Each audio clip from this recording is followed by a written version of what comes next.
오늘은 좀 그동안에 지금 제가 수요 예배를 하면서 말씀을 전해드렸는데, 이 전해드린 말씀을 전체적으로 이렇게 한번 그림을 그려드리고 다음으로 진행하는 것이 좋을 것 같습니다. 이제 설교를 준비할 때는 이제 항상 기도하면서 성령의 감동하심으로 이제 이렇게 가지만, 기본적으로 올해는 이렇게 해야겠다, 이런 흐름으로 해서 말씀을 전해야겠다, 이런 플랜이 있어요. 그 플랜이 있는데, 작년 연말부터 올해 초까지는 하나님 은혜에 대해서 제가 초점을 맞췄었고요. 올해 2월 달부터는 계속해서 우리 교회의 회복을 초점으로 이렇게 말씀을 전했습니다. 그것은 작년 연말에 우리 40일 작정 기도를 했는데, 그때 하나님 주신 말씀이 이 회복에 대한 말씀을 주셨어요. 그래서 그것에 관해서 우리가 함께 기도하면서 함께 나가야겠다, 그런 마음에 또 하나님 주시는 감동이 있어서 그렇게 나갔습니다. 교회의 회복, 우리 교회의 회복, 이것을 이제 주제로 삼았는데, 우리 교회가 회복되는 것이 우리의 희망과 우리의 방식대로 이렇게 회복되면 안 되지 않습니까?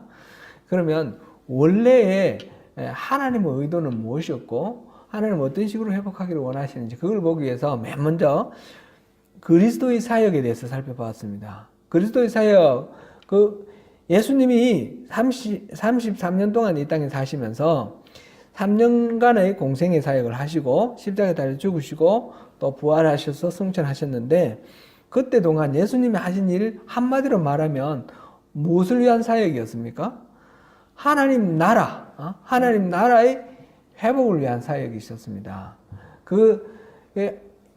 예수님이 사람의 몸을 입고 이 땅에 오신 이유가 바로 하나님이 상실된 이 세상을 잃어버린 상태를, 신라권 잃어버린 상태를 내버려 두지 아니하시고 하나님 나라를 회복시키기 위해서 직접 사람의 몸을 입고, 인카네이션, 사람의 몸을 입고 이 땅에 오신 것입니다. 그래서 예수님의 사역은 하나님 나라 회복을 위한 사역이다, 이렇게 말할 수 있고, 그랬을 때 예수님이 하신 사역의 방법이 두 가지가 있었어요. 혹시 기억나십니까? 두 가지. 말씀을 선포함과 능력 행함, 이렇게 마가복음을 중심으로 봤는데 그렇게 표현되어 있는데, 곧 말씀과 이 능력 행함은 성령입니다. 성령님이 일하시는 것. 말씀과 성령의 사역이다, 이렇게 말할 수가 있습니다. 이제 그 다음에 사도들의 사역은 어떻게 했는가? 그거는 우리 사도행전을 중심으로 해서 이렇게 쭉 봤는데, 사도들의 사역도 그 목적이 뭐였습니까? 하나님 나라의 회복입니다. 이제 예수님의 사역과 사도들의 사역의 차이는, 예수님은 하나님 나라를 직접 선포하시고 하나님 나라의 모습을 직접 보여주셨어요. 말씀을 통해서, 그리고 능력 행함을 통해서 하나님 나라가 어떻다는 걸 직접 보여주셨어요. 그런데 사도들은 예수님이 뭘 행하고 뭘 보여주셨는지 그거를 소개하는 거였어요. 그러나 기본적으로는 하나님 나라의 회복, 이거는 동일한 겁니다. 동일한 건데, 다만 예수님의 그 십자가 복음을 선포함으로써 하나님 나라의 회복에 대해서 선포하는 겁니다. 그래서 사도들의 사역을 한마디로 말하면 십자가의 복음, 이 십자가의 복음 바로 예수님의 생사, 부활, 이걸 다 포함하는 거죠. 그걸 통해서 하나님 나라를 선포했다, 이렇게 볼 수 있고, 그 방법은 어떤 방식으로 그렇게 했냐 할 때, 그거는 예수님이 말씀 선포와 능력 행함이라고 그랬는데, 사도들도 똑같이 말씀 선포와 능력 행함을 통해서 그 하나님 나라를 전했습니다. 십자가 복음을 전했습니다. 그래서 예수님 그리스도의 사역도 하나님 나라 회복이고, 사도들의 사역도 하나님 나라 회복이고, 그리고 그리스도의 사역도 말씀과 성령으로, 그 다음에 사도들의 사역도 말씀과 성령입니다. 그러면 우리들의 사역은 어떻게 해야 되겠습니까? 우리들의 사역도 이 예수님이 남겨놓으신 그 일, 우리에게 위임해 놓으신 그 일을 우리가 사도들이 했던 일이고, 그게 우리가 해야 할 일입니다. 바로 우리의 이 사역은 한마디로 말하면 하나님 나라의 회복이다라는 거죠. 하나님 나라의 회복이고 그것은 사도들이 했던 것처럼 십자가 복음을 전하고 또 그 말씀과 성령의 행함, 능력 행함, 그 말씀과 성령이 균형 있게 이렇게 나가는 것입니다. 다만 우리가 더 이제 관심을 가져야 될 것은 선포하고 하기 위해서 우리 스스로 먼저 변화되어야 된다는 것입니다. 우리가 하나님의 말씀과 또 그 성령으로 인해서 우리가 먼저 변화되고 그러면서 변화되어 가면서 완전히 변화돼서 완전한 사람이 되고 난 뒤에가 아니라 변화되면서 그러면서 그 말씀을 우리가 받은 은혜대로 계속 선포하고 또 능력 행하고 이런 식으로 우리들의 사역을 해 나가야 되는 것입니다. 이것이 바로 부흥, 또 영적 각성 이렇게 표현되어 있습니다. 부흥은 우리가 살아나는 것입니다. 영적 각성은 잠자는 영혼들을 깨우는 것입니다. 우리가 살아남으로써 잠든 영혼들이 다 일어나요. 이거 한꺼번에 말하면 전체적으로 부흥이라 말할 수 있고 구분하자면 부흥과 영적 각성은 이렇게 구분될 수 있어요. 우리가 사는 게 먼저 부흥이고 그다음에 우리를 통해서 다른 사람들이 살아나는 것이 영적 각성이다. 이렇게 말할 수 있는 거죠. 그렇게 우리가 볼 수 있습니다. 이런 영적 각성은 결국은 잠들어 있는 영혼이 살아난다 그러는데 그 잠들어 있는 영혼 그것이 살아나는 것은 사람들이 다 숨쉬고 일하고 있는데 무슨 잠들어 있습니까? 이제 영성이 잠들었다는 거예요. 영성. 그럼 영성이 뭡니까? 우리의 존재를 전체적으로 말할 때 영혼 육으로 구성되었다 그렇게 말합니다. 육체는 우리가 볼 수 있는 이 육체죠. 그 다음에 혼은 뭡니까? 우리의 지성과 감성과 의지 이 세 가지 요소가 혼입니다. 혼은 다른 말로 바꾸면 인간의 정신적인 활동입니다. 우리가 정신적으로 하는 모든 활동들이 이 혼의 영역에 해당된다. 이렇게 보면 쉽습니다. 뭐 복잡하지만 복잡한 거 단순화시켜서 우리 이해하는 게 좋으니까. 그럼 영은 뭐냐? 영은 육체보다도 안에 있는 혼보다도 더 내면에 아주 우리 존재의 가장 깊은 내면에 있는 그런 우리의 성품인데 그거는 하나님과 맞닿아 있을 때 나타나는 하나님의 성품 이렇게 표현할 수가 있습니다. 영성은 전적으로 신적인 성품을 나타냅니다. 인간의 혼의 영역 이상 영의 영역 들어갔는데 신적인 영역인데 그거는 곧 우리가 하나님과 이렇게 깊은 관계를 맺었을 때 하나님이 우리의 말과 행동과 그 다음에 우리의 생각과 이런 걸 통해서 스스로를 드러내 보이는 모습 그것이 영성이다. 영성이 깊다. 그러면 그만큼 하나님과 깊은 친밀한 교류를 하면서 하나님의 성품이 우리에게 나타난다는 거죠. 그렇게 되면 우리 인격도 변화되고 우리 언행도 변화되는 거죠. 그렇게 되어 있는 것이 영성입니다.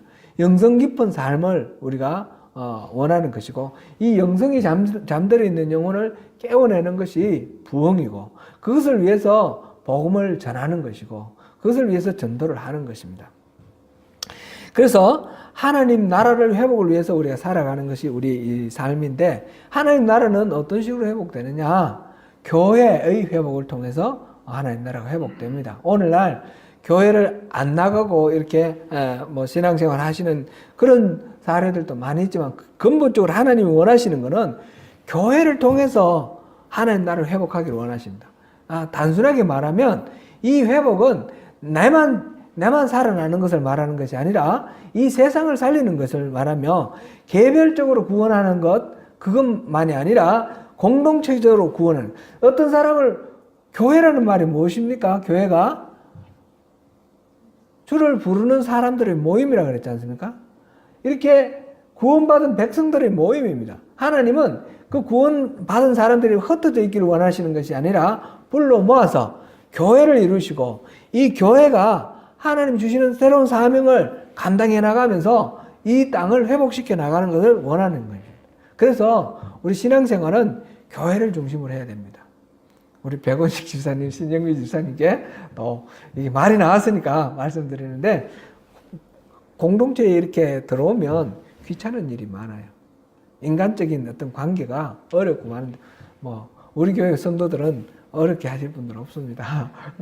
염려 넣으시고요. 신앙생활은 공동체가 같이 하는 겁니다. 같이 하면서 서로 밀어주고 끌어주고 지치고 고뇌에 있을 때 이제 살려주고 북돋워 주고 그러면서 아픔을 함께 겪고 이렇게 아픔은 나누고 슬픔은 나누고 기쁨은 함께 모아서 함께 배가시키고 이러면서 공동체를 이루어서 하나님 나라를 회복하는 것. 교회의 회복이 하나님 나라를 회복하는 방법입니다.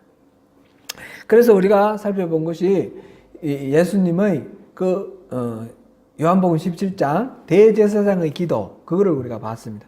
대제사장의 기도 전체를 볼 때 세 가지 주제가 있다 그런 말씀을 드렸죠. 세 가지 주제 이 세 가지를 통해서 하나님이 이런 식으로 예수님은 이제 하나님으로서 이제 성전을 하시는데 부활하셨다가 성전하시는데 십자가를 지시기 전에 기도를 하면서 남아있는 그 제자들과 그 제자들을 통해서 복음을 듣고 예수님의 제자가 될 사람들, 오늘날 우리까지 포함한 거죠. 그래서 이 모든 그리스도인들이 어떻게 되기를 원하시는지 하나님께 그 원하는 바를 소원을 아뢰는 거예요. 그리고 대제사장의 기도, 예수님이 하신 그 기도니까 반드시 이루어지겠죠. 이루어집니다. 이루어지는데 그 예수님이 어디에다가 포인트를 맞추고 어디에다가 무게를 중심을 두면서 소원을 하시고 이 땅을 회복시키셨는지 우리 그거를 알 수가 있는 거예요. 이 세 가지가 뭐냐 하면 첫 번째가 더없이 하나님을 알고 사랑하는 그런 교회가 되는 것. 두 번째는 뭐였습니까? 더없이 거룩한 교회가 되는 것. 세 번째는 뭐였습니까? 더없이 하나된 교회. 첫 번째는 하나님을 깊이 알고 사랑하는 것. 이것이 신앙의 본질을 회복하는 거죠. 이것이고 두 번째로는 거룩한 교회. 개인적으로나 공동체로나 하나님의 성품으로 변화되는 것. 세 번째로는 그렇게 온전히 하나가 되는 것. 이 세 가지는 사실은 분리되는 게 아니에요. 아주 긴밀하게 연결되어 있는데 그런데 어느 쪽에 더 초점을 맞춰서 보느냐 하는 거 그겁니다. 그래서 7월부터 이제 하나님을 더없이 하나님을 아는 알고 사랑하는 교회에 대해서 살펴봤고 8월 달에는 이제 8월부터는 거룩한 교회, 더없이 거룩한 교회. 거룩한 교회 하나님처럼 거룩한 삶을 살기 위해서는 첫 번째로 우리가 본 것이 그 다음에는 기도를 본 것입니다. 기도를 통해서 하나님을 더 깊이 알고 더 사랑하는 그 바탕 위에서 우리가 변화되는 거죠. 기도는 나의 목적을 위해서 하나님을 부르는 것이 아니라 그랬습니다. 그거는 미션이라고 그랬습니다.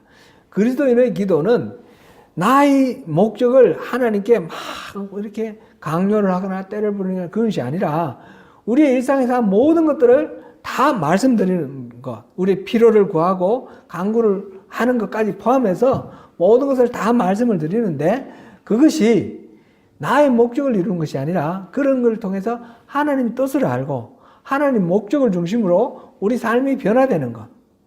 그것이 기도다 그랬습니다. 그래서 기도는 하나님과 사귐이다. 한마디로 말하면 하나님과 사귐이다. 결론적으로 우리가 많은 기도에 대해서 쭉 얘기하고 중보기도도 말했는데 결론적으로 우리가 이 기도가 깊어지기 위해서는 기도를 할 때 응답을 구하지 말고 친해지는 것을 구하라 그랬습니다. 이 응답 이거 뭐 이렇게 해주세요 저거 해주세요 하면 늘 우리가 우리 자신의 그 어떤 욕구를 만족시키기 위해서 하나님을 부르게 됩니다. 그리고 이루어지면 다음 욕구가 생길 때까지 하나님 잊어버립니다. 그래서 공고해질 때만 기도합니다. 공고해질 때만. 그리고 안 들어주면 어떻게 되죠? 실망하고 낙심하고 떠나거나 심하면 떠나거나 안 그러면 그냥 침체되어 있는 그런 식으로 되는 거죠. 하나님과의 기도는 하나님을 찾는 이 기도는 이 커뮤니케이션 그 다음에 이 교제 대화 이렇게 우리가 표현을 했는데 하나님과의 대화는 그거를 통해서 하나님이 최상의 답을 주실 것이라는 것을 믿고 하나님을 신뢰하고 그 다음에 말씀드리고 그 다음에 또 하나님 말씀하시면 듣고 이러는 거예요. 그러니까 기도는 모든 것들을 다 시시콜콜 다 하는, 우리 연애할 때를 비유를 들었습니다. 그죠? 그래서 연애할 때 만나가지고 어떤 목적을 이루기 위해서 그냥 이 욕먹 끝나면 예 안녕히 계세요 그러고 가는 거 아니지 않습니까? 그것처럼 아무 할 말 없어도 만나고 싶잖아요. 만나가지고 그 바라만 보고 있어도 좋고 같이 시간만 보내도 좋은 거 있죠. 예수님과의 교제가 그렇다는 거죠. 하나님은 우리가 가까이 오기를 원하시는 거예요. 우리가 가까이 가서 그냥 같이 있기만 해도 좋은 거예요. 그러면서 우리가 그 하나님의 마음을 알게 되고 하나님 사랑을 느끼게 되고, 그러면서 기도 자체가 우리가 다른 목적이 아니라, 다른 우리가 기도하는 내용이 이루어지는 것이 목적이 아니라 하나님과 함께 있는 것이 목적으로, 그렇게 함께 이렇게 친밀하게 교제하는 것, 그것이 기도다. 그렇게 될 때 우리가 거룩하게 되는 겁니다. 그렇게 될 때 하나님 성품이 우리를 통해서 나타나는 것입니다. 그리고 내 중심으로 내 목적, 내 욕구를 채우는 것이 아니다. 이거를 우리가 기도를 통해서, 우리가 많은 것들을 봤는데 전체적인 결론은 그렇게 이해를 하면 우리가 좋겠습니다. 그 다음에 우리가 볼 거는 앞으로 지금 몇 번의 시간이 될지 모르겠는데 묵상을 볼 겁니다. 묵상. 하나님이 우리에게 말씀을 하시는데 말씀하시는 방법은 여러 가지예요. 여러 가지인데 기본적으로 일반 계시를 해서 자연을 통해서 말씀하십니다. 자연을 통해서 하나님 사랑을 고백하십니다. 근데 그 다음에 또 특별 계시입니다. 특별 계시가 성경 말씀, 선지자들이 기록해 놓은 이 말씀 통해서 하나님은 분명하게 하나님의 뜻을 이렇게 기록해 놨습니다. 이거를 성경을 어떤 분은 하나님의 연애 편지다 그렇게 표현을 했어요. 우리를 향한 사랑을 여러 가지 직접적으로 표현해 놨습니다. 우리는 간혹 그러지 않습니까? 예수님 당시에 있었던 그 사람들은 참 좋았겠다. 예수님이 말씀하시는 거 직접 듣기도 하고, 또 그리고 예수님이 베푸시는 그런 기적도 직접 보기도 하고. 하나님 보여주면 믿겠는데 하나님 안 보이니까 난 믿을 수가 없다. 이렇게 생각하는데 사실은 그런 게 아니에요. 예수님 당시에 예수님 따라다니는 사람들이 때로는 몇만 명 모였고 그랬지만 예수님 잘 믿었습니까? 예수님이 그런 기적을 베푸셨는데 그 기적 베푸신 예수님을 잘 믿고 잘 따랐습니까? 그들은 예수님이 하나님 아들이라는 걸 몰랐어요. 자기들의 어떤 욕구와 어떤 이해관계에 일치하면 따랐고 그렇지 않으면 떠났습니다. 그런데 우리는 이분이 바로 성경이 말하고 있습니다. 이분이 바로 하나님이시고 이분이 바로 하나님 아들이시라고 그렇게 기록해 놨습니다. 그러니까 그때 당시 사람들보다 우리가 훨씬 더 복된 거예요. 우리가 이 모든 일들을 우리가 뭐 사회적으로 무슨 일이 일어나면 그게 어떤 일이 일어나는지 모르는데 지나고 나면 그게 그거였구나 이렇게 아는 경우들이 많지 않습니까? 지금 우리 살아가는 가운데 일어날 일들을 우리는 성경을 통해서 이게 무슨 일인지 알 수 있도록 하나님 말씀해 주신 거예요. 이걸 특별 계시. 이렇게 환상이나 뭐 이런 식으로 직접 말씀하시는 방법도 있지만 이 성경 말씀 자체가 특별한 하나님의 계시입니다. 그래서 묵상은 이제 자연을 통해서도 묵상을 하는데 특별히 하나님 말씀을 통해서 묵상하는 것에 대해서 우리가 그동안에도 기회가 있었지만 앞으로 좀 더 집중적으로 성경 공부 방식이 재작년에 우리가 했나요? 성경 공부 방식으로 이걸 좀 다뤄보려고 그랬는데 못 따라왔어요. 못 따라 넘어갔는데 그게 아니라 그러면 우리 예배하면서 하나님 주시는 말씀 통해서 우리가 새기고 그걸 통해서 우리가 삶에 적용하는 것을 또 우리가 한번 시도해 보도록 하겠습니다. 이 묵상은 기본적으로 목적은 거룩입니다. 오늘 제목이 세상을 본받지 말라는 겁니다. 세상 사람들이 사는 대로 그렇게 살아서는 안 된다는 것이죠. 우리는 하나님 나라의 백성이죠. 그 이집트 사람들, 우리가 구원받기 전에 살았던 그 과거의 죄인의 속성대로 살아서도 안 되고, 그 다음에 구원받고 난 뒤에 이 사람들이 들어간 가나안 땅에 또 딴 사람들이 살고 있었어요. 그 사람들 사는 것도 본받지 말라 그랬어요. 오직 하나님의 법도 하나님의 윤리만 따르라 그랬습니다. 우리가 예수 믿기 전에 그 옛사람 그 과거의 속성대로 살아서도 안 되고, 우리가 예수 믿고 이제 구원받아서 이제 그리스도인이 됐는데, 먼저 그리스도인 된 사람들을 하는 방식으로 무조건 따르면 되느냐? 그건 아니라는 거죠. 우리가 그동안에 거짓된 신앙에 대해서 많이 우리가 살펴보았습니다. 율법주의, 기복주의, 인본주의, 신앙생활을 한다고 그러는데, 신앙생활 하는 게 전부 보면 자기중심적인 그런 신앙생활이 너무너무 많이 있다는 거죠. 우리 그런 식으로 우리 따라가면 안 되는 것입니다. 그런 거 본받아서는 안 되는 겁니다. 어떻게 해야 됩니까? 말씀을 잘 보고, 말씀대로 하나님이 어떻게 우리를 살기를 원하셨는지, 하나님이 그 뜻에 따라서 우리가 바르게 살아야 됩니다. 오늘날, 신앙이라는 이름으로, 기독교의 범주 안에 얼마나 많은 이단들이 있는지, 그 이단들 이야기가 참 너무너무 심각한 그런 경우들 많이 있습니다. 뿐만 아니라 정통 교단에 속한다 할지라도 너무너무 이렇게 잘못되어 있는 부분이 많습니다. 제가 뭐 잘못 얘기를 하면 저만 또 옳다 그러냐 뭐 이런 식으로 또 오해를 하실까봐 참 말씀드리기도 어렵고 그렇습니다. 그런데 정말 우리가 깨어 있어야 됩니다. 바른 복음으로 깨어 있어야 됩니다. 우리 슬로건이 뭡니까? 하나님의 부르심에 따라 참된 복음, 참된 믿음, 참된 신앙, 참된 그리스도인, 참된 교회를 열망하는 우리 소무연구회. 이 말은 참되지 않은 복음이 많고, 참되지 않은 신앙이 많고, 참되지 않은 그리스도인들이 많고, 참되지 않은 교회가 많다라는 것을 우리가 인정하고, 그리고 거기서부터 우리가 바로 올바른 그런 신앙으로 바로 써야 된다라는 것을 우리가 나타내는 것입니다. 그렇게 우리가 이제 이 세상과 구별되는 것. 그래서 세상과 구별되는 것은 단순히 뭐 다른 사람들과 다르게 사는 것만을 말하는 것은 아닙니다. 다른 사람들 올바르게 살면 우리는 같아져야 돼요. 다른 사람이 올바르지 않으면 우리는 달라져야 되는 거죠. 그래, 이 기준이 있어야만 우리가 바른 신앙생활을 하는 거죠. 이 기준이 뭡니까? 하나님 법도와 율례라는 것이죠. 그래서 우리가 이 레위기 지난번에 또 우리 거룩에 대해서 볼 때도 그 거룩은 기준이 하나님이다 하는 것을 봤습니다. 레위기 11장 44절 45절 우리 한번 찾아보겠습니다. 우리 18장 봤는데 11장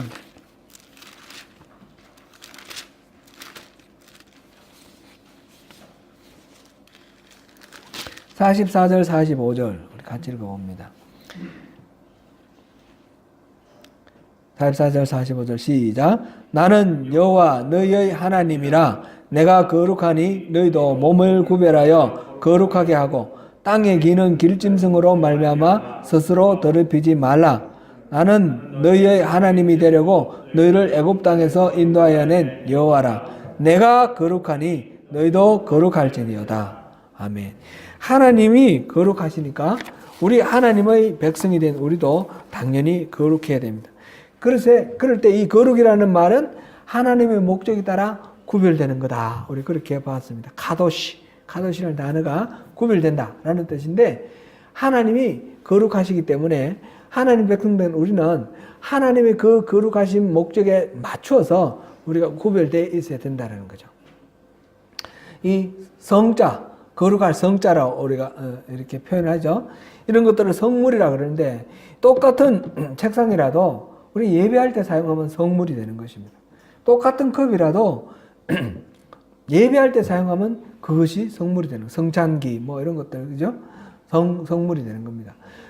우리가 정말 죄가 없고 정말 인격적으로 흠이 없어서 성도인 것이 아닙니다.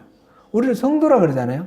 세인트, 성인, 거룩한 무리들이라 이렇게 표현을 하는데, 왜 우리가 거룩하냐? 우리 자체가 인격적으로 결함이 없어서 거룩한 것이 아니라 하나님의 목적에 맞게 구별되어 있기 때문에 우리가 거룩한 것입니다. 이제 하나님 목적에 맞게 구별된 거룩한 사람으로서 우리가 이제 흠없이 살아야 되겠죠. 우리가 약점과 모든 문제점을 끊임없이 우리가 벗어버리는 그런 우리 삶을 살아야 되겠는데, 기본적으로 그 말의 의미는 우리가 완벽해서가 아니라, 하자가 없어서가 아니라 하나님의 목적에 구별되어 있다라는 것입니다. 그래서 우리는 천국의 백성답게 살아가는 것입니다. 우리 산상수훈 요즘 보는데 산상수훈을 천국에 들어가기 위한 특별히 팔복 마음이 가난한 자는 복이 있나니 그들이 천국이 그들의 것이다 이렇게 말씀하셨어요. 천국의 소유자가 될 것이다 그렇게 말씀하셨는데 왜 천국이 그들의 것이다 이 말씀을 듣고 우리가 천국을 소유하기 위해서는 마음이 가난해져야 되는구나. 이래서 마음이 가난해지는 것 이것이 천국을 소유하기 위한 조건으로 이렇게 생각하면 이거는 말이 이제 우리가 어렵다는 거죠. 이건 이해가 달성하기 어려운 목표이고 이해가 안 되는 것입니다. 예수님이 말씀하실 때 이렇게 함으로써 너희들이 천국 백성이 된다 이런 뜻이 아니었다라고 누차 말씀을 드렸습니다. 산상수훈은 천국에 들어가기 위한 조건이 아니라 천국 백성이 누리는 삶의 모습, 삶의 원리입니다. 학교에 입학한 학생들에게 학칙을 주면서 학칙대로 살아라 하듯이 학생이 된 사람에게 그 학칙을 줍니다. 학칙을 잘 준수하면 학생이 되는 게 아닙니다. 그렇죠? 이 나라의 법은 뉴질랜드 사는 사람들이 지키는 법입니다. 뉴질랜드 사는 사람이 아니면 이 법을 잘 지키면 뉴질랜드 사람이 될 수 있는 건 아닙니다. 시민권, 영주권 차이가 있습니다. 시민권, 영주권 받은 사람들은 혹시 잘못하면 추방이 됩니다. 시민권 받은 사람은 어떻습니까? 아무리 잘못해도 추방되지 않습니다. 왜냐하면 이 나라 백성이니까. 이 나라의 백성으로서 법이 주어진 것이기 때문에 그렇습니다. 마찬가지로 이 정도가 차이 나고 경우가 좀 다르긴 하지만 원리만 생각하면 하나님 나라의 백성이 되었으니까 우리가 하나님 나라의 백성이 지켜야 될 이런 지침이 있는데 이것처럼 살아야 된다. 이게 예수님의 말씀입니다. 너희는 세상의 빛이다. 너희는 세상의 소금이다. 말씀하셨을 때 너희가 세상의 소금이 되라 빛이 되라 말씀하지 아니하시고 너희는 세상의 소금이다 빛이다 말씀하실 때는 이미 우리는 하나님 나라의 백성이 되었다라는 것이죠. 하나님 백성은 그 원래가 빛으로 소금으로 사는 그런 존재라는 것이죠.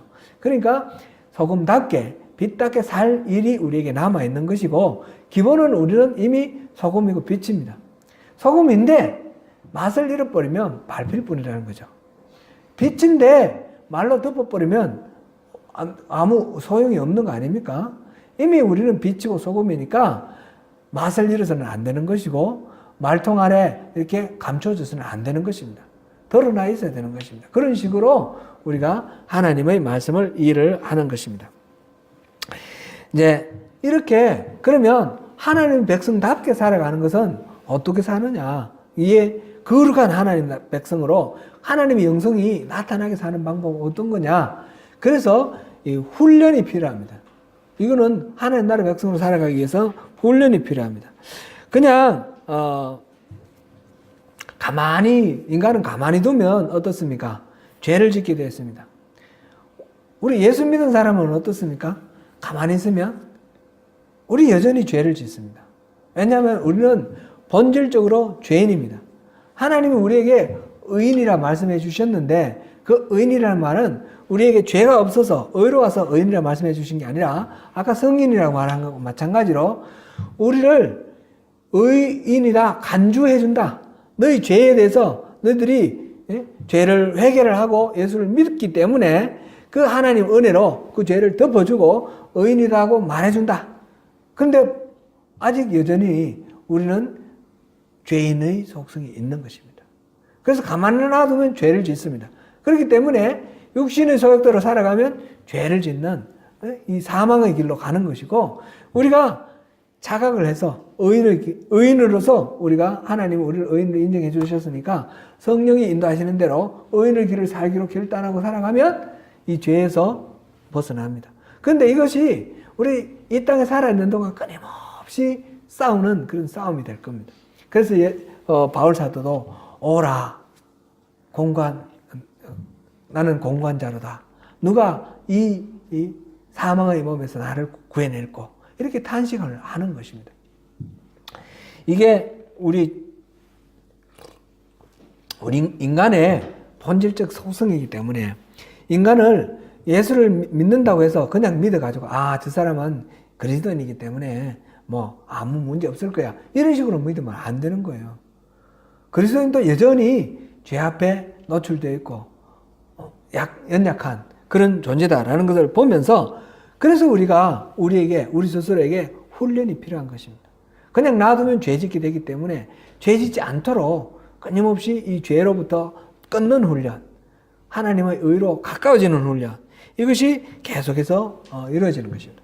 근데 이것이 또 우리가 이제 실제로 우리 삶 속에서 경험하는 것은 다시는 이런 죄는 짓지 않아야 되겠다.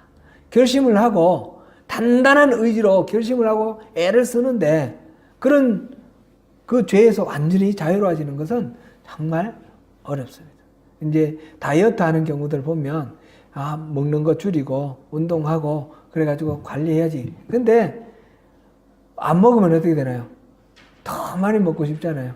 굶으면 굶을수록 사실은 우리 몸속에 있는 세포도 굶으면 이 위기 때를 기억하고 뭐 조금 먹었을 때 더 많이 이 영양분을 간수를 한대요. 그래서 더 많이 찐대요. 굶었다가 이렇게 하면 뭐 요요 현상도 있을 뿐만 아니라 이런 식으로 다이어트가 굉장히 어려운데 우리 내적인 우리 영성을 개발하는 그 일에는 이 어려움이 더 심한 거예요. 우리가 정말 말씀대로 살고자 할 때 더 어렵다는 거죠. 우리 기도에 대해서 우리가 여러 번 봤으니까 우리 기도할 때 뭐라고 했습니까? 쉬지 말고 기도하라 그랬지 않습니까? 하루 종일 기도하십니까? 그 하루 종일 기도하라는 말은 어디 골방에 들어가서 가만히 있으라는 뜻이 아니고 모든 일을 할 때 하나님을 인식하라 그런 말씀이었습니다. 그죠? 그런 측면에서 우리가 무슨 일을 할 때 항상 하나님을 의식하십니까? 어떤 결정을 할 때 반드시 하나님께 기도하고 하나님 주신 감동으로 그걸 결정하십니까? 그렇게 결심을 했는데 또 안 되고 잊어버리고 지나가고 또 내 속에 뭔가 감정적인 균형이 깨어지면 하나님 생각나도 애써 부인해버립니다. 예를 들어서 화가 났을 때 하나님은 지금 화낼 때가 아니야. 잔잔히 한번 대화해봐. 만약 그런 마음의 감동을 주신다면 우리 그거 느낍니다. 그죠? 이때는 화낼 때가 아니야. 분명히 아는데 그런데 화 안 냅니까? 하나님 지금은 말리지 마세요. 그리고 화 다 내고 난 뒤에 나중에 후회하더라도 후회하는 거죠. 이제 쉬지 말고 기도하라는 것은 항상 무슨 일을 할 때라도 항상 하나님께 묻는 그런 마음으로 하나님 시선을 의식하면서 살아가자라는 거죠. 일전에 유기성 목사님 사모님 한번 말씀 소개한 적이 있죠. 콩나물 살 때도 자기는 기도한다 그랬더니 그거 정도는 우리가 충분히 판단할 수 있도록 하나님이 우리에게 지혜 주시지 않으셨습니까? 그렇게 질문을 했다고 그랬어요. 그렇죠? 그런 것 정도는 하나님 충분히 우리에게 할 수 있는, 하나님께 안 물어봐도 충분히 해요. 기도 안 하는 사람보다 기도하는 사람은 다 무식하고 뭐 지혜 없고 막된 행동합니까? 그렇게 말하지 못합니다. 그죠? 기도 안 해도 하나님은 일반적인 은혜로 충분히 스스로 판단하고 결정할 수 있는 그런 능력을 주셨습니다. 그럼에도 불구하고 하나님이 바라시는 것은 의논하기를 원하시는 거예요. 하나님과 의논하는, 그걸 기도하는 것, 쉬지 말고 기도하는 그런 삶을 살기를 원하시는 겁니다. 그래서 우리가 그렇게 기도하기를 원하는데 그렇게 기도하는 삶이 되느냐 이거죠. 그렇게 기도하고 살고 계십니까? 쉬지 말고 기도하라는 말씀 듣고 난 뒤에 그렇게 살고 계십니까? 제 스스로는 안 돼요. 그런 식으로 자기 의지를 믿고 나는 이제 이런 식으로 산다. 이런 식으로 결단을 하고 결심을 하고 살아가다 보면 끊임없이 우리는 좌절에 부닥칩니다. 난 왜 이럴까? 나는 결심했는데 왜 작심삼일 그런데 3일도 못 가고 왜 이렇게 마음이 또 흐트러지냐? 이게 사소한 것들에는 그냥 그렇게 좀 마음 상하고 지나가지만 이 심각한 죄의 문제에서는 그것 때문에 죄책감이 깊이 빠지고 우울증에 빠지고 절망감에 빠집니다. 헤어나지 못합니다. 몸부림치면 칠수록 이 늪 속에 빠진 것처럼 몸부림치면 칠수록 더 깊이 빠져들어가는 그런 느낌을 갖습니다. 훈련을 해야 된다 그랬는데 우리의 의지와 우리의 노력으로 그렇게 하면 결국은 실망이고 절망입니다. 골로새서 2장 20절에서 23절 우리 한번 보겠습니다. 골로새서 2장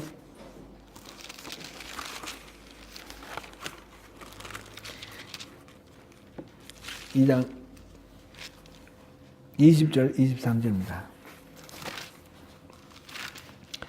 같이 한번 20절부터 23절까지 읽어보겠습니다. 시작. 너희가 세상의 초동학문에서 그리스도와 함께 죽었거든 어찌하여 세상에 사는 것과 같이 규례에 순종하느냐. 곧 붙잡지도 말고 맛보지도 말고 만지지도 말라 하는 것이니 이 모든 것은 한때 쓰이고는 없어지리라. 사람의 명령과 가르침을 따르느냐. 이런 것들은 자의적 숭배와 겸손과 몸을 괴롭게 하는 데는 지혜 있는 모양이나 오직 육체에 따르는 것을 금하는 데는 조금도 유익이 없느니라. 아멘. 지금 여기서 말하는 거, 이게 한마디로 말해서 이게 율법을 따르는 것을 말합니다. 나름대로 규칙을 정해놓고 자신의 의와 의지, 노력, 성실성 이것으로 그것을 준수해서 그 뜻을 이루려고 하는 그런 것을 말합니다. 근데 그것을 바울 사도는 뭐라고 그랬습니까? 붙잡지도 말고 맛보지도 말고 만지지도 말라고 그랬습니다. 이 모든 것은 한때 쓰이고 없어질 것이다. 그렇습니다. 그리고 율법주의에 대해서 제가 여러 번 강조를 합니다. 자기의 의와 자기의 노력, 자기의 배경 이런 것들로 가지고 신앙생활을 하는 건 그것은 성공하면 우월감이고 실패하면 절망감입니다. 교회에서 이래 보면요. 교회에서 잘못 말씀드리면 또 오해하면 또 곤란한데 기도 제일 많이 하는 사람이 제일 오랜 동안 기도하고 이렇게 기도 제일 많이 하는 사람이 사람들에 대해서 이게 제일 많이 평가하고 정죄하는 그런 경우들을 많이 봅니다. 비평하고 문제를 일으키는 그런 경우들이 많습니다. 뭐 직분을 집사가 왜 저래? 뭐 목사가 왜 저래? 장로가 왜 저래? 이렇게 말하는 그런 경우들을 많이 본다는 거죠. 기도를 많이 하면 그만큼 영성이 깊어져야 되는데 그것이 아니라 자기가 높아지는 거예요. 나는 이 정도로 하는 사람이야. 기도는 좋은 겁니까? 나쁜 겁니까? 좋은 거잖아요. 근데 좋은 건데 왜 그 기도 좋은 걸로 해가지고 영성이 깊어지고 하나님과 더욱 친밀해져야 되는데 그게 아니라 자기가 높아지는 거예요. 자기 의가 높아지는 거예요. 교회에서 헌금 많이 하시는 분이 또 교회에서 또 많은 문제를 일으키는 경우들이 있습니다. 다 그런 게 아니라 대부분은 안 그런데 일부 있습니다. 막 교회가 자기 것 같은 그런 주인의식이 막 생기는 거죠. 이거는 왜 그렇습니까? 자기가 높아진 거예요. 나 이만큼 해. 이거는 많이 하고도 하나님 앞에 하나님 뭐라고 하실까요? 이 세상에서 네가 받을 장 다 받았다 이러실 거예요. 하늘나라에서 받을 장이 없어지는 거예요. 이게 이제 예수님께서 계속해서 말씀하시는 그 바리새인들과 서기관들의 그 외식주의 아닙니까? 그 율법주의입니다. 그게 율법주의는 잘하면 자기가 그 결심대로 그 의지대로 성공하면 자기가 우월해지는 거예요. 우월해지고 자기가 높아지고 자기 의를 세우는 그런 잘못에 빠진다는 거죠. 실패하면 안 되면 어떻게 되나요? 난 왜 이럴까? 난 왜 이 모양이야? 끊임없는 좌절과 죄책감, 열등감 여기에 빠지는 거예요. 그러니까 이 율법주의는 우리가 배격해야 되는 거예요. 신앙생활을 절대로 자기의 의와 자기의 의지로 하는 것이 아닙니다. 여기서는 뭐라고 말했습니까? 여기서는 이런 것들은 자의적 숭배와 겸손과 몸을 괴롭게 하는 데는 지혜 있는 모양이나 오직 육체에 따르는 것을 금하는 데는 조금도 유익이 없느니라. 육체에 따르는 걸 금지하고 성령을 따르는 이 일에는 이런 것들은 아무 소용이 없다 그랬어요. 그러면서 자의적 숭배에는 유익하다 그랬어요. 자의적 숭배라는 말은 의지 숭배 이렇게도 번역이 됩니다. 자기의 의지를 숭배하고 자기의 그 결단, 그것을 너무 깊이 신뢰하는 이런 경우는 우상숭배라는 겁니다. 우상숭배. 자기 의지를 우상으로 삼는 겁니다.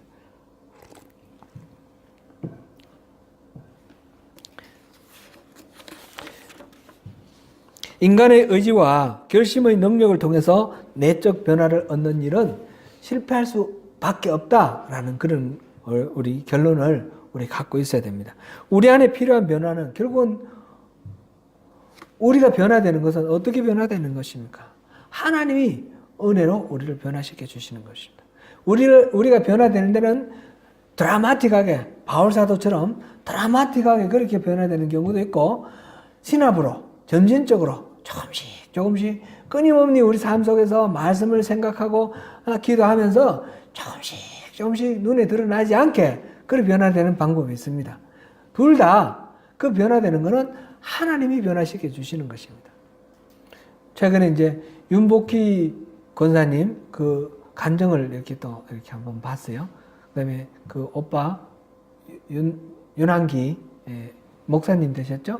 그분 간증도 해봤는데, 윤복희 권사님 간증 중에 자기는 예수를 전혀 믿지 않고 뭐 교회도 간 적이 없고 본 적 뭐 이렇게 예배 참여해 본 적도 없고 그런 사람인데, 어느 날 하나님이 자기를 만나 주셨다 그런 얘기를 하더라고요.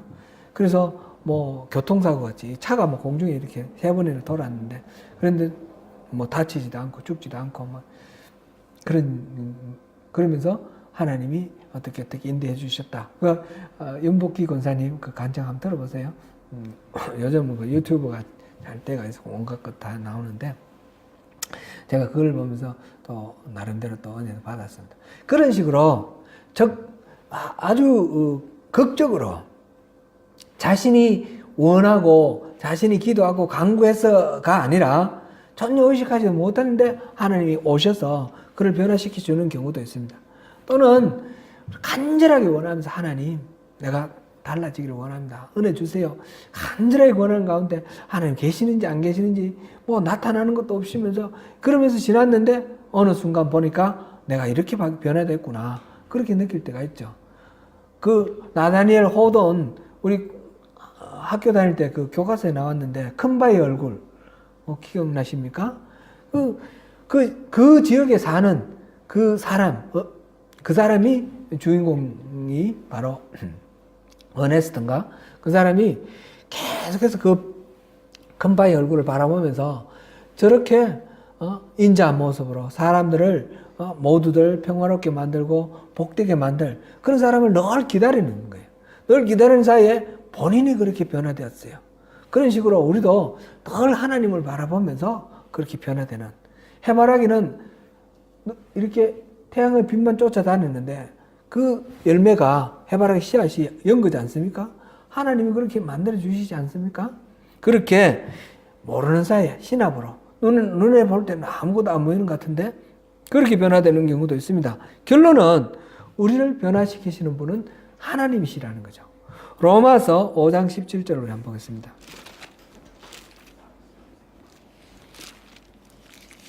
로마서 5장 17절 같이 읽어봅니다. 시작. 한 사람의 범죄로 말미암아, 다시 로마서 5장 17절 찾으셨습니까? 예. 시작. 한 사람의 범죄로 말미암아 사망이 그 한 사람을 통하여 왕노릇하였은즉 더욱 은혜와 의의 선물을 넘치게 받는 자들은 한 분 예수 그리스도를 통하여 생명 안에서 왕노릇하리로다. 아멘. 이제 아담의 범죄로 말미암아 사망에 빠졌는데 이제 예수 그리스도를 통해서 생명 안에서 왕노릇하는 존재로 우리가 변화되었습니다. 그런데 이 변화될 때 더욱 은혜와 의의 선물을 넘치게 받는 자들, 은혜와 의의 선물을 넘치게 받는 자들이 그 그리스도 안에서 생명을 누리게 된다. 그래 되어 있습니다.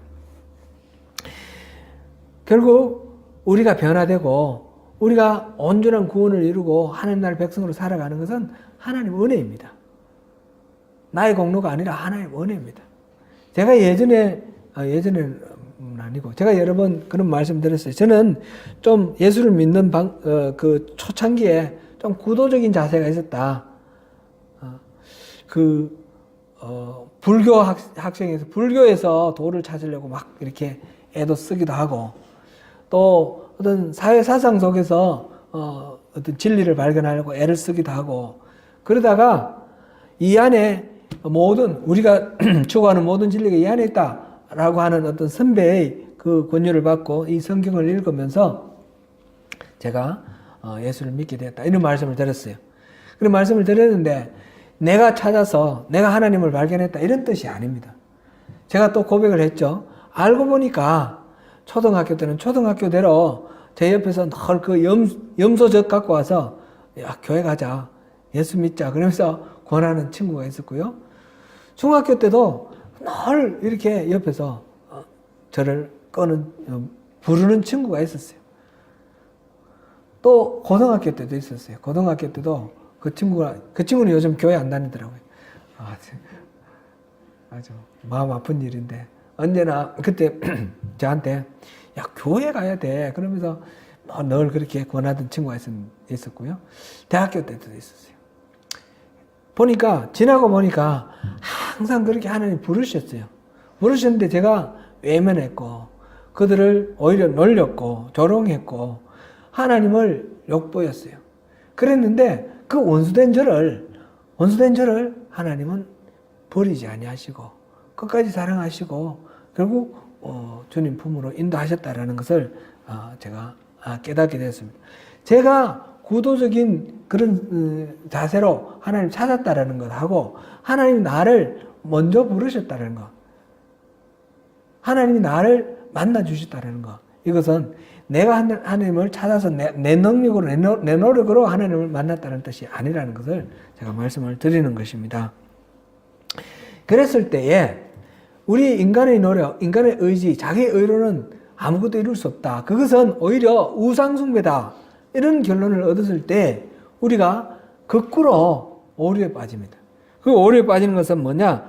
우리의 모든 노력은 다 파탄에 이른다. 그래서 하나님 은혜의 선물, 하나님께서 오셔서 우리를 시키시기까지 우리는 아무것도 할 일이 없다. 그냥 가만히 기다려야 한다. 이렇게 생각하는 것, 그거는 오류라는 것입니다. 제가 김성수 목사의 설교에 대해서 몇 번 이렇게 말씀을 드렸는데, 실제로 제가 이제 설교도 제가 들어보면서 제가 은혜도 많이 받았고, 김성수 목사의 설교를 좋아하고 듣는 사람들의 마음을 제가 알아요. 그 마음이 너무너무 귀하고 좋은 거예요. 그것은 율법주의, 그 다음에 그 기복주의, 인본주의를 버리겠다는 그런 마음이에요. 철저히 자기 중심이 아니라 하나님 중심으로 신앙생활을 하겠다라는 그런 모습입니다. 제가 사랑하는 성도들이 그렇게 또 그런 마음으로 김성수 목사의 설교를 열심히 듣는 것을 제가 압니다. 근데 이게 무엇입니까? 결론이 어떻게 되냐 보니까 우리가 할 일은 하나도 없다는 겁니다. 하나님 다 해주시니까 우리는 가만히 있어야 된다는 거죠. 무슨 아무것도 하면 안 된다는 거예요. 가만히 있어야 돼요. 전적으로 하나님 은혜고 전적으로 하나님 하시는 주권에 달려있으니까 아무것도 하면 안 된다는 거예요. 그 결과는 허무주의로 빠집니다. 그리고 김성수 목사가 또 하나 큰 오류가 알레고리 해석입니다. 모든 것들을 다 이렇게 짝을 맞춰서 비유로 다 해석을 합니다. 제가 그래서 극단적으로 이 김성수 목사는 신천지하고 통한다 이렇게 말을 하는데, 신천지가 극단적으로 이렇게 알레고리로 모든 것들을 비유로 해석합니다. 물이면 성령 뭐 이런 식으로 모든 것들을 성경에 나오는 모든 것들을 그런 식으로 연결을 합니다. 근데 김성수 목사도 그런 거예요. 그런 경향이 아주 농후한 거예요. 아주 농후한. 그래 이 알레고리를 극단적으로 하는 그런 거는 성경에 기록되어 있는 하나님의 진리의 말씀을 오해하게 만드는 그런 큰 문제가 있습니다. 그래서 참 제가 그래서 그분의 설교를 듣지 마시라고 제가 말씀을 드리는 거예요. 김성수 목사의 설교는 듣지 마십시오. 지금 그건 너무 좋아하는 사람들, 이분이 돌아가신 지 5년 지났어요. 그랬는데 그 설교를 계속해서 듣고 예배당에 모여가지고 그 설교 들으면서 예배 들어요. 선문학교에 서울도 있고 미국도 있고 오클랜드에도 그렇게 예배 드는 사람들이 있는 거예요. 너무 마음이 아픕니다. 이게 너무너무 이분이 임팩트가 큰 그런 메시지를 전하니까 이렇게 막 확 쏠려버렸어요. 확 쏠려버렸는데 주변에 그런 분들 있으시면 좀 저를 좀 만나게 해주세요. 그래서 좀 얘기를 좀 나누고 싶어요. 이게 한쪽으로 전적으로 하나님이 하시는 일이다라는 것을 지나치게 강조하다 보니까 우리는 할 일이 아무것도 없는 거예요. 그래서 무슨 일을 하면 이렇게 해야 됩니다. 예를 들어서 우리 설교를 목사가 설교를 하는데 이런 삶으로 경건의 훈련을 하자 이렇게 하면 하나님이 하게 해 주셔야지 되는 것이지 인간이 그렇게 한다고 됩니까? 이게 이제 이 크라이처치의 어느 교회에서 그래가지고 참 마음이 아픈 그런 일이 있었어요. 그게 지금도 마음 아픈 일이고요. 그래서 그런 것들은 잘못된 이해다. 이것을 우리가 먼저 말씀을 드려야 되겠습니다. 훈련이 필요합니다. 저절로 되는 것이 아닙니다. 반드시 우리의 노력이 필요합니다. 바울 사도도 그것이 이단이고 그것은 잘못될 우리가 있다. 우상 숭배에 갈 우리가 있다. 이렇게 강조를 했는데 그렇기 때문에 우리는 아무것도 안 해도 된다. 이렇게 말씀하셨느냐? 그렇지 않다는 거죠. 그거는 우리가 여러 군데서 성경 전체가 그래요. 끊임없이 하나님 부르시고 우리에게 회개를 하시지 가만히 있으라. 내가 너를 회개시켜 줄게. 가만히 있으라. 내가 구원해 줄게. 이렇게 말씀 안 하셔요. 끊임없이 우리에게 회개하라 그러고 돌아오라 그러고 나를 찾으라 그러고 전심으로 나를 찾는 자가 찾으리라. 나를 만나리라. 끊임없이 우리에게 말씀을 우리 책임 있는 결단을 요구를 하시고 우리의 액티브한 그런 신앙생활을 요청을 하셔요. 갈라디아서 6장 8절 우리 보겠습니다.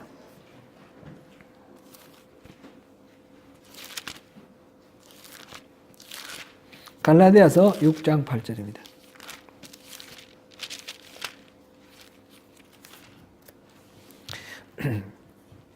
같이 있습니다. 시작.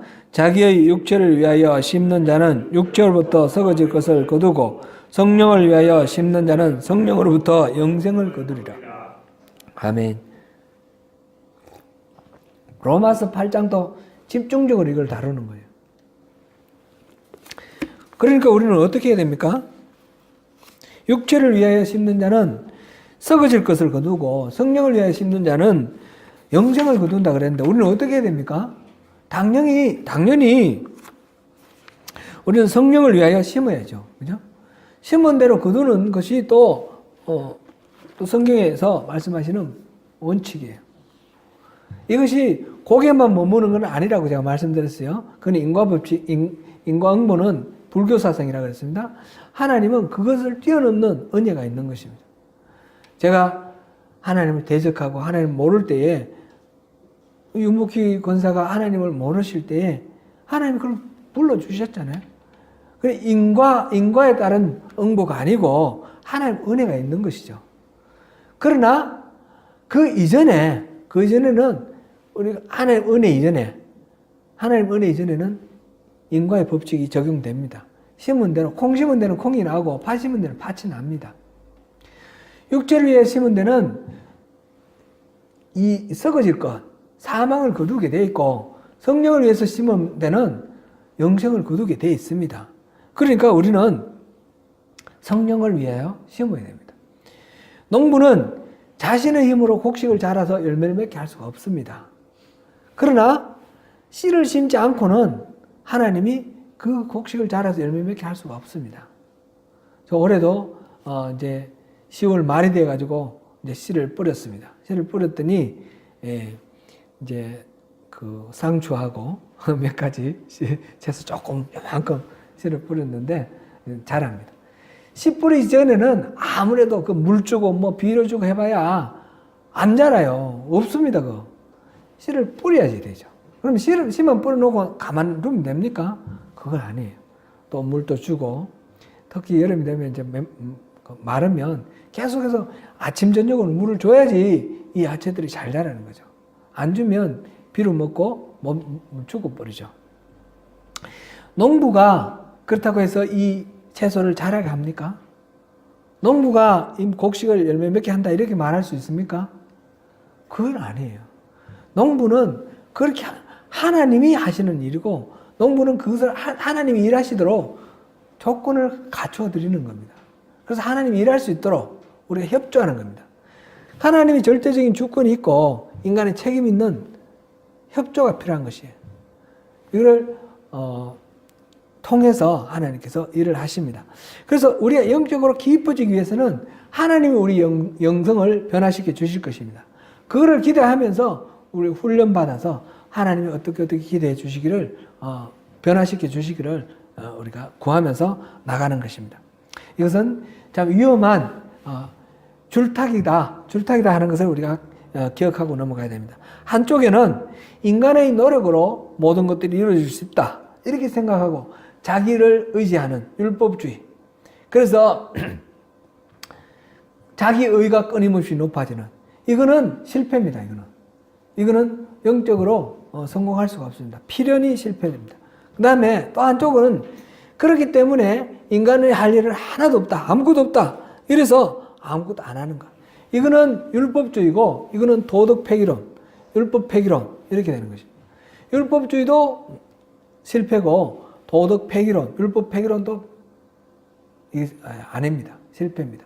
그 가운데에 이 균형을 지키면서 전적으로 하나님의 주권을 인정하면서 하나님을 신뢰하는 가운데 하나님 믿고 따르면서 나아가는데, 하나님이 나를 변화시켜 주실 것을 기대하면서 하나님이 내게 감동 주시는 대로 순종하며 따라가는 것입니다. 순종하고 따라가는 건 이거는 정말 어려운 그런 노력이 필요합니다. 결단이 필요합니다. 내가 스스로 만드는 것이 아니라 하나님이 이끄실 때에 순종하며 따라가는 것. 그것을 위해서 우리가